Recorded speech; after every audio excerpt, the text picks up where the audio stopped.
Praise the Lord दोस्तों। चलो आज की प्रार्थना शुरू करते हैं। ये एक दुखी व्यक्ति की प्रार्थना है जो परमेश्वर के आगे अपना दुख प्रकट करके अपने लिए न्याय मांग रहा है। हे मेरे परमेश्वर यहोवा, मेरा भरोसा तुझ पर है। सब पीछा करने वालों से मुझे बचा और छुटकारा दे। ऐसा न हो कि वे मुझको सिंह की नाई फाड़कर टुकड़े टुकड़े कर डाले और कोई मेरा छुड़ाने वाला न हो। हे मेरे परमेश्वर यहोवा, यदि मैंने यह किया हो, यदि मैंने यह किया हो, यदि मेरे हाथों से कुटिल काम हुआ हो, यदि मैं अपने मेल रखने वालों से भलाई के बदले बुराई की हो, तो शत्रु मेरे प्राण का पीछा करके मुझे आ पकड़े, वरन मेरे प्राण को भूमि पर रौंद दे और मेरी महिमा को मिट्टी में मिला दे। हे यहोवा, क्रोध करके उठ, मेरे क्रोध भरे सताने वाले के विरुद्ध तू खड़ा हो जा। मेरे लिए जाग, तूने न्याय की आज्ञा तो दे दी है। देश देश के लोगों की मंडली तेरे चारों ओर हो और तू उनके ऊपर से होकर ऊंचे स्थानों पर लौट जा। यहोवा समाज का न्याय करता है। यहोवा, मेरे धर्म और खराई के अनुसार मेरा न्याय चुका दे। भला हो कि दुष्टों की बुराई का अंत हो जाए, परंतु धर्म को तू स्थिर कर, क्योंकि धर्मी परमेश्वर मन और मर्म का ज्ञाता है। मेरी ढाल परमेश्वर के हाथ में है, वह सीधे मन वालों को बचाता है। परमेश्वर धर्मी और न्यायी है, वरन ऐसा ईश्वर है जो प्रतिदिन क्रोध करता है। यदि मनुष्य न फिरे तो वह अपनी तलवार पर सान चढ़ाएगा, का उपद्रव उसी के माथे पर पड़ेगा। मैं यहोवा के धर्म के अनुसार उसका धन्यवाद करूंगा और परम प्रधान यहोवा के नाम का भजन गाऊंगा। चलिए अब इसे भाई पॉल द्वारा समझते हैं। ये पूरी पुराना भजन संहिता 7 का हिस्सा है, जो एक प्रकार की विनती और विश्वास को व्यक्त करता है। यह भजन एक कठिनाई में पड़े व्यक्ति द्वारा अपने शत्रुओं और उनकी कुटिल योजनाओं से बचाने के लिए परमेश्वर से की गई प्रार्थना है। आइए इसे विस्तार से समझते हैं। 1 पद, परमेश्वर पर विश्वास और रक्षा की विनती, कहता है कि उसका पूरा भरोसा परमेश्वर यहोवा पर है। वह परमेश्वर से प्रार्थना करता है कि शत्रु के चंगुल से उसे बचा ले। वह कहता है कि यदि परमेश्वर ने उसे बचाया तो उसके शत्रु उसे शेर की तरह फाड़ डालेंगे और कोई उसे छुड़ाने वाला नहीं होगा। संदेश, जब हम किसी संकट में होते हैं तो हमें पूरी तरह परमेश्वर पर निर्भर रहना चाहिए। परमेश्वर ही हमारी सच्ची आश्रय स्थली है। आत्मविश्लेषण और निर्दोषता का दावा।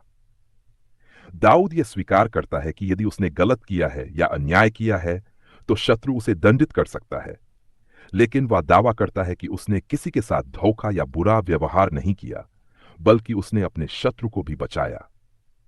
यह आत्मविश्लेषण का उदाहरण है। किसी संकट में पड़ने से पहले हमें यह देखना चाहिए कि हम स्वयं किसी गलत कार्य के दोषी तो नहीं हैं। निर्दोषता में ही परमेश्वर का सहारा मिलता है। न्याय के लिए प्रार्थना। दाऊद परमेश्वर से न्याय करने की विनती करता है। वह कहता है कि परमेश्वर लोगों की मंडली के बीच खड़ा होकर न्याय करें। दाऊद चाहता है कि परमेश्वर उसकी धार्मिकता और सच्चाई के अनुसार उसका न्याय करें। संदेश, यह पद हमें सिखाता है कि परमेश्वर की न्यायशीलता पर भरोसा रखना चाहिए। वह प्रत्येक व्यक्ति को उनके कर्मों के अनुसार न्याय देता है। दुष्टता का अंत और परमेश्वर का जान। दाऊद प्रार्थना करता है कि दुष्टों की बुराई का अंत हो जाए और धर्म स्थिर हो। वह यह भी स्वीकार करता है कि परमेश्वर हर व्यक्ति के हृदय और मर्म को जानता है। परमेश्वर सच्चे लोगों की रक्षा करने वाला ढाल है। परमेश्वर हर किसी की अंतरात्मा को देखता है। हमें यह भरोसा रखना चाहिए कि वह दुष्टों को दंड देगा और धर्मियों को बचाएगा। परमेश्वर की न्यायप्रियता और चेतावनी।